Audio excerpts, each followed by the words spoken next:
a ceramic mug that said Best Assistant, I knew exactly what I had to do. We were standing on a rooftop in downtown Portland. String lights glittered above white clothed tables. Champagne flutes caught the last rays of sunset.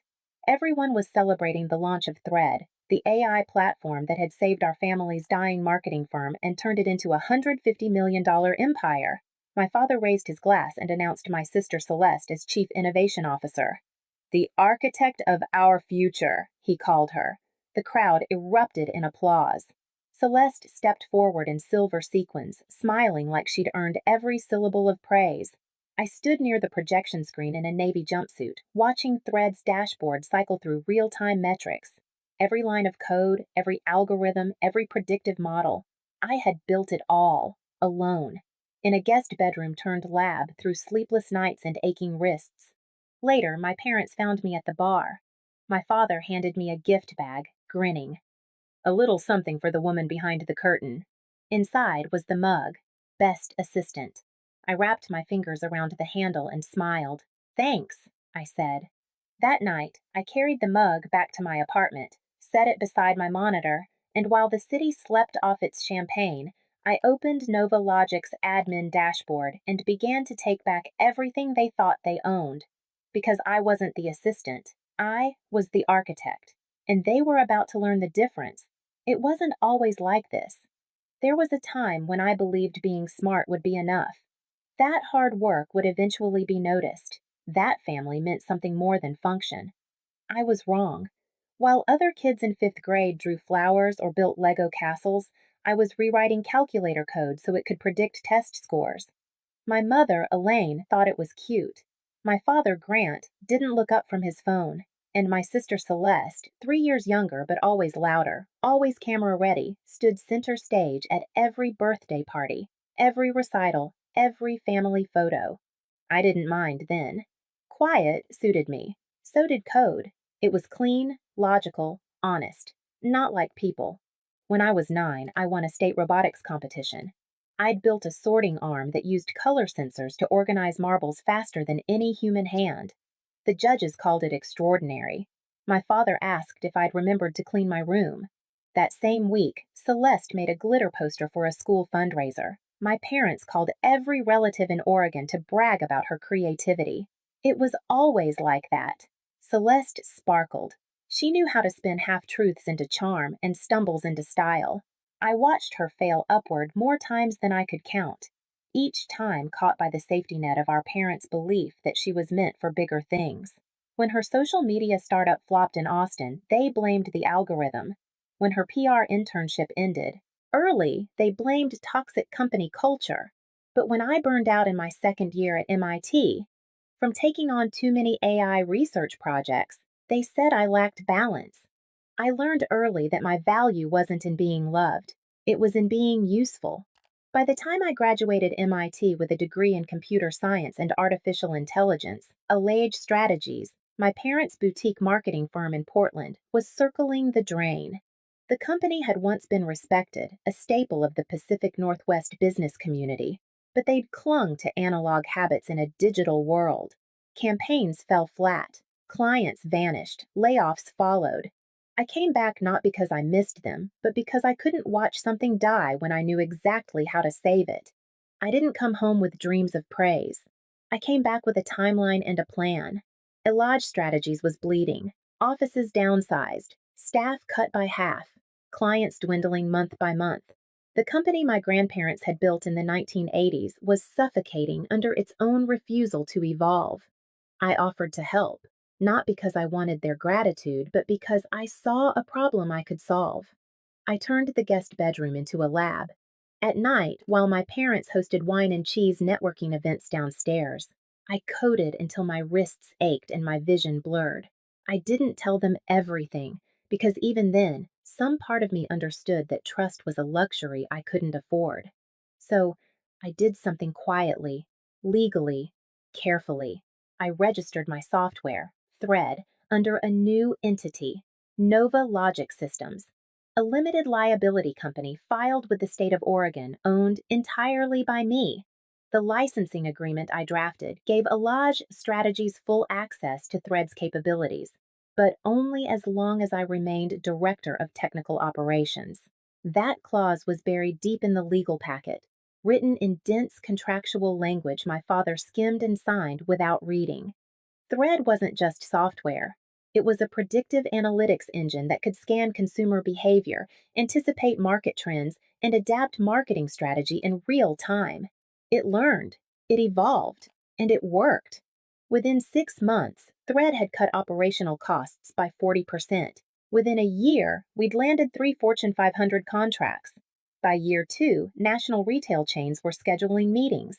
Starbucks signed a regional campaign, then REI, then a chain of boutique hotels from Northern California. The company that had been on life support was suddenly thriving. Headlines praised the turnaround. Trade publications called it a miracle resurrection. Celeste, who'd recently returned home from her failed startup in Austin, volunteered to handle client demos. I can sell it better, she said with that confident smile. And she could. She was magnetic in meetings, photogenic for interviews, effortlessly charming in ways I would never be. I stayed behind the screen, tweaking Thread's algorithms, optimizing workflows, fixing bugs no one knew existed. I didn't mind. The work mattered more than the spotlight, or so I told myself. Because when Elage Strategies hit 150 million in valuation and the press clippings read the Elage sisters visionary and voice, with Celeste smiling from the cover and my name nowhere to be found, something inside me began to crack. Thread didn't just work, it performed like nothing the industry had seen. Campaign success rates jumped by 35% within the first quarter. Thread mapped consumer sentiment with eerie accuracy, adjusting ad spend in real time, identifying untapped demographics, even recommending copy changes based on regional tone analysis. It was predictive, adaptive, intuitive. Clients who hadn't answered our calls in years were suddenly scheduling meetings. Our servers strained under demand. My inbox flooded with API access requests from agencies across the country. And Celeste stepped in to represent the brand. "You don't want to do interviews, right?" she asked one morning, standing in my doorway holding a fresh blazer. I didn't answer. She took it as permission. She had the voice for it, warm, enthusiastic, just vague enough to sound insightful without saying anything concrete. She practiced lines in front of the mirror. "Our predictive algorithms create intuitive consumer journeys. We've built something that thinks alongside you." Clients ate it up. At first, I didn't care. The work was what mattered. Watching Thread evolve in real time, seeing patterns emerge from chaos, that was reward enough. But slowly, something shifted. Investors stopped asking technical questions.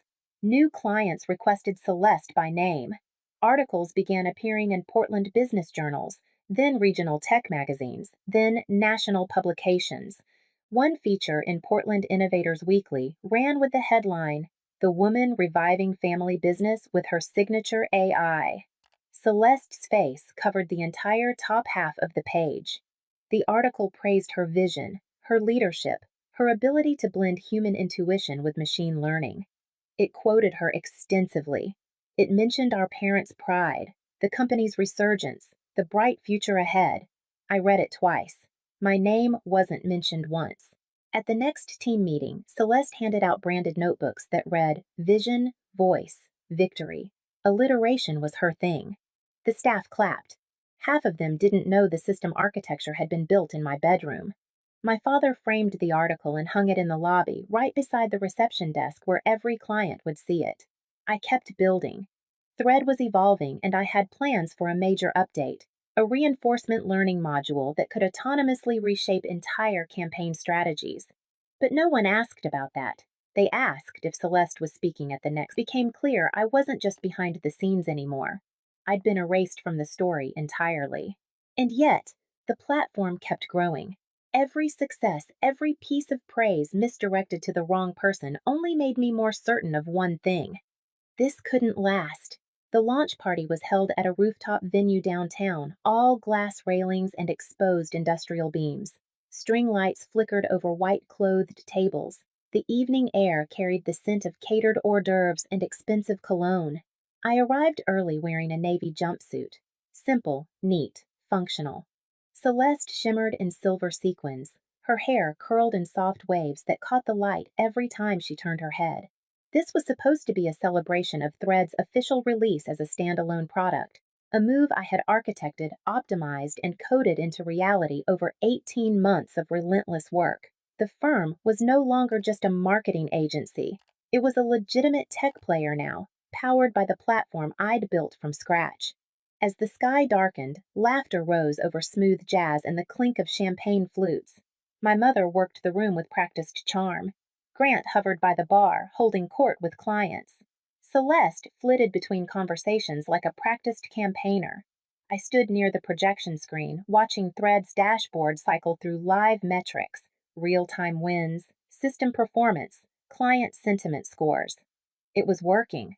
All of it. A few minutes before dessert, someone dimmed the lights. Grant stepped forward with a microphone, his whiskey glass raised. "Tonight's more than a celebration," he began, his voice warm and rehearsed. "It's a rebirth. We were on the brink, many of you know that, but something changed. Someone had vision, guts, style." He turned to Celeste, who froze mid-smile. "It gives me great pride to announce that the architect of our future, our new Chief Innovation Officer, is Celeste Elage." The applause was thunderous. Celeste blinked, then stepped forward, her hand pressed dramatically to her chest. "Thank you," she said, her voice cracking just enough to sound humble. "This is just the beginning."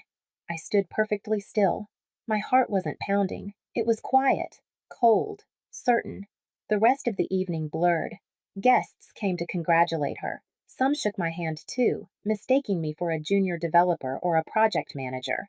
I smiled, nodded, even took photos. But the moment that burned came later when my parents found me at the bar. Grant handed me a gift bag, grinning. "A little something for the woman behind the curtain." Inside was a ceramic mug, white, with glossy black letters. "Best Assistant." I nodded slowly, wrapped my fingers around the handle. "Thanks," I said. I carried that mug back to my apartment that night, set it next to my monitor, and while the city slept off its champagne and self-congratulation, I opened NovaLogic's admin dashboard and began to dismantle everything they thought they owned. The apartment was silent when I returned. I slipped out of my heels and powered on my workstation. The glow of the monitors felt steadier than anything else that night. Thread was still humming in the background, its logs clean, uptime flawless. It didn't care who got credit. It just ran. I opened the NovaLogic Systems console and authenticated with a biometric key I'd built in myself, a quiet safeguard from years ago. One by one, I reviewed the access permissions. Elage Strategies had full operational access through a renewable licensing agreement, but that license was tied explicitly to one condition: my continued role as Director of Technical Operations. That clause had been buried in the legal packet I'd filed when I first returned to Portland. Grant had signed it without reading.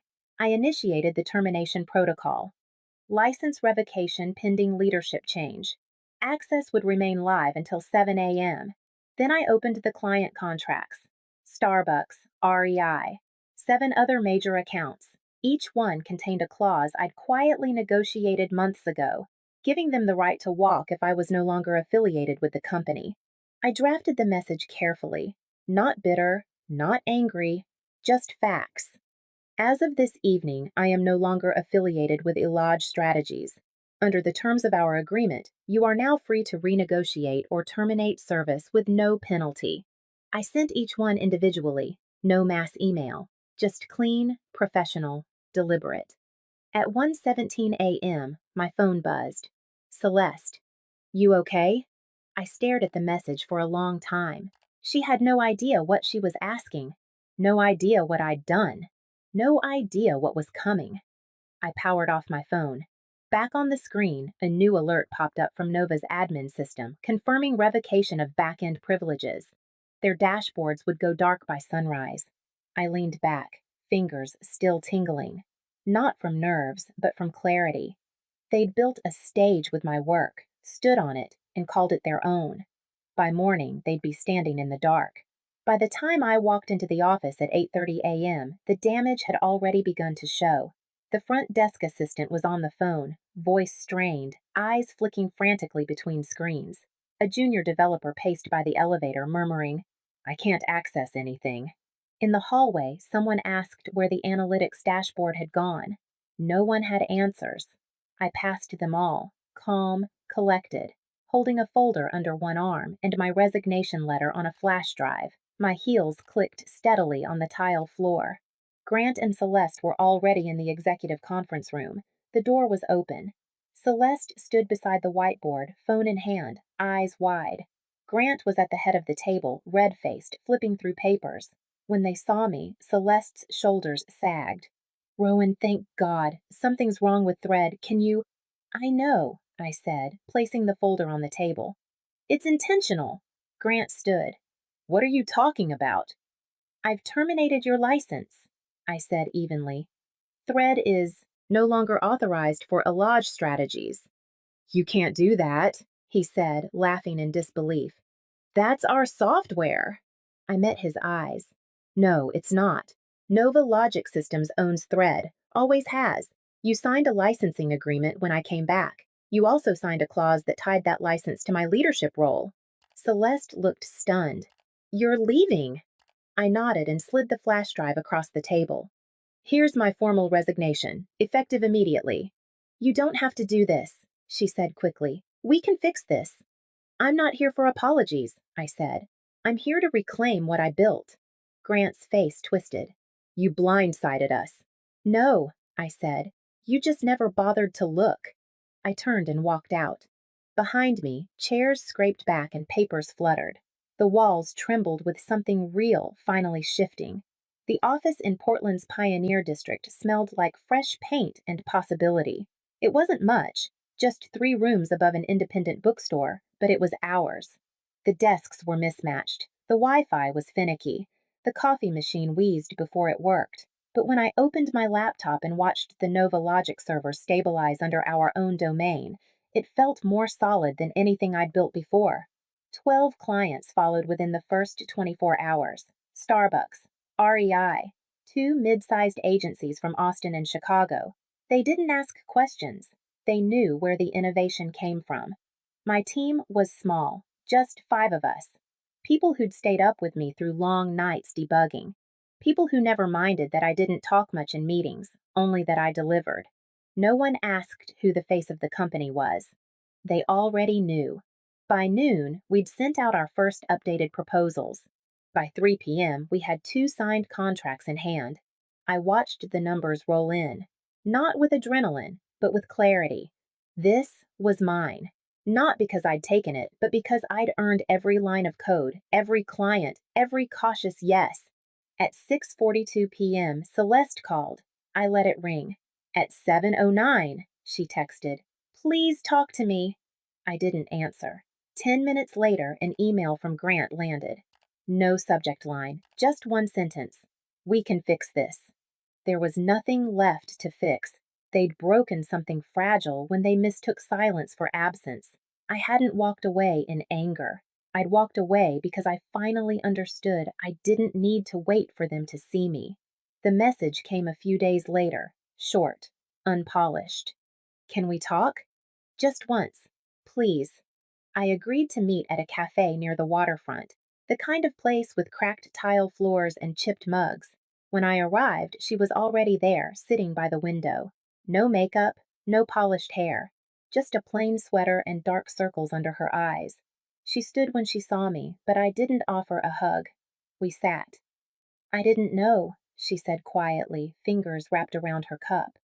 "I didn't realize what was happening with the contracts, the software, any of it."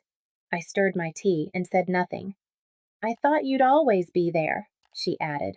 "I thought you didn't mind." I raised my eyes to hers.